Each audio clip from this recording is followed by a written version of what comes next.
Russian spy ship Yanta, which is considered to be deadly in terms of gathering information and spying, has been a subject of concern in the UK due to its activities in the British waters. The Yanta is a special purpose intelligence collection ship built by the Russian Navy. It's designed for gathering intelligence, mapping undersea cables, and conducting surveillances. The ship has been operated by the Russian Navy's main Directorate of Underwater Research, that is GUGI abbreviated, since 2015, and it's reportedly a spy ship. Yanta has been spotted in the UK waters on multiple occasions, with the most recent incidents occurring north of Scotland. British Defence Secretary John Hurley said the ship directed laser at Royal Air Force, that is RAF, pilots who were monitoring its activities, which is considered a deeply dangerous move. Provocative, actually. This incident has raised concern about the ship's intentions and potential threats to UK's undersea infrastructures and cables. John Healey told reporters at a Downing Street briefing that a Russian spy ship, the Yantar, is currently north of Scotland on the edge of UK waters. Mr Healey said it's the second time this year that the Yantar is deployed to UK waters, and the crew members on the ship had directed lasers at British pilots to distract them. In a moment, we'll get reaction from our defence and security analyst Michael Clark and our political correspondent Rob Powell in Downing Street. First, more of what Mr Healey had to say. As I speak, a Russian spy ship, the Yantar, is on the edge of UK waters north of Scotland, having entered the UK's wider waters over the last few weeks. This is a vessel designed for gathering intelligence and mapping our undersea cables. We deployed a Royal Navy frigate and RAF P-8 planes to monitor and track this vessel's every move, during which the Yantar directed lasers at our pilots. That Russian action is deeply dangerous, and this is the second time this year that this ship, the Yantar, has deployed to UK waters. So my message to Russia and to Putin is this: we see you, we know what you're doing, and if the Yantar travels south this week, we are ready. And I want to praise the dedication and professionalism of our armed forces. They work 24/7 every day of the year to keep this nation safe. But this is also a stark reminder that we are in a new era of threat. Our world is changing.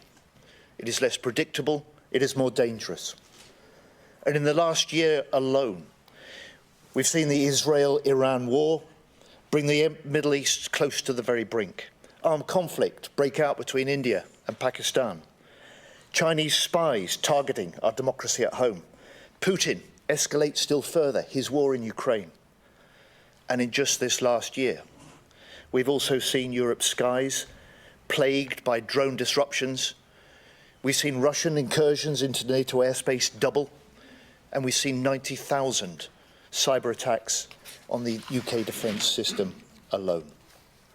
This is a new era of threat. It demands a new era for defence.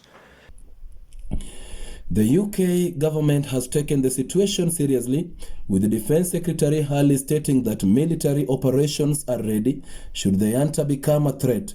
He also changed the Royal Navy's rule of engagement to allow for closer monitoring of the ship's activities in the UK waters.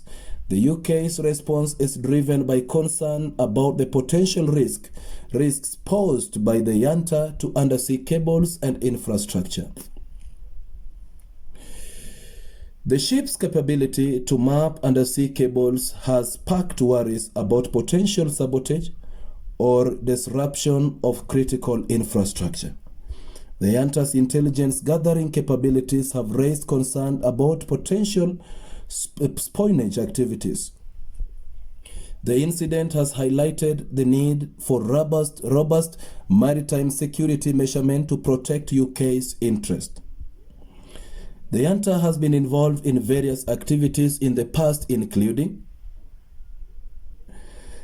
2015, Yanta was spotted off the coast of Guantanamo Bay, Cuba, and in June the year 2024 it was spotted in the UK waters, prompting a warning from the UK Defence Secretary. Previous incidences, the ship has been tracked by the Royal Navy and RAF on the multiple locations, with increased frequency since Russian invasion of the Ukraine in the year 2022. The UK's NATO allies have expressed growing concern about the risks Russia poses to the offshore infrastructures.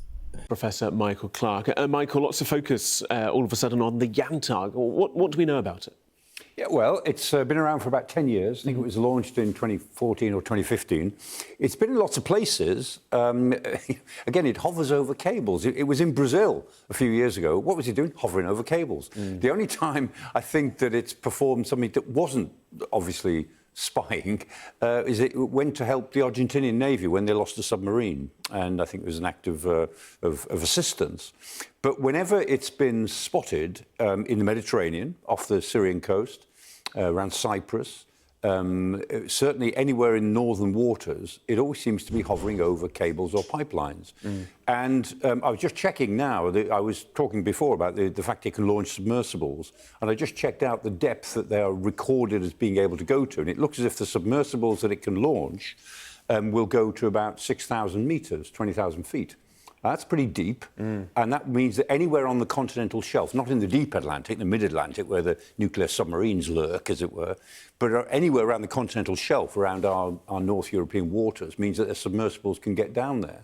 And they could be surveying cables and pipelines, or they could be laying charges against cables and pipelines. And there's a difference. I mean, if cables are damaged and destroyed, and that happens quite a lot, actually, by accident as well, they can be replaced. Anchors being dragged across, exactly, for example, deliberately or not. Yeah. And cables do get damaged and destroyed, but there are so many cables that there's usually a way round. It's just a nuisance, but you reroute things. Pipelines are different because pipelines don't often have backup. So if a pipeline is destroyed or damaged, then somebody's got to get down there and repair it with all the damage it does in the meantime.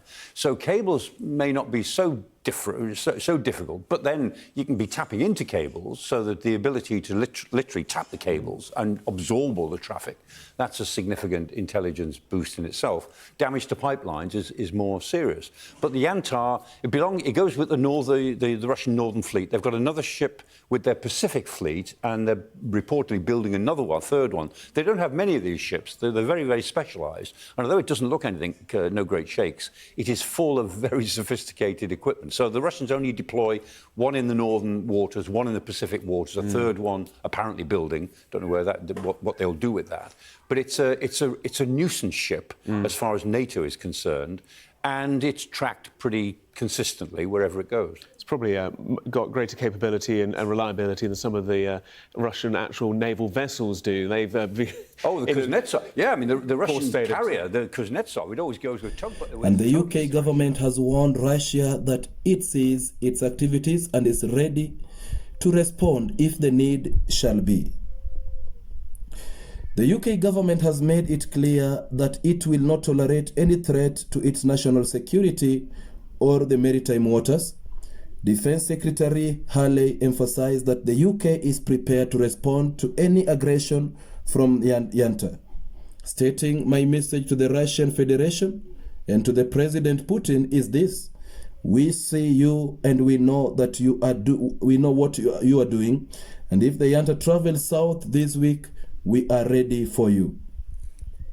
The situation is being closely monitored by the UK government, and the country's military is prepared to take necessary actions to protect its interest if the need will be.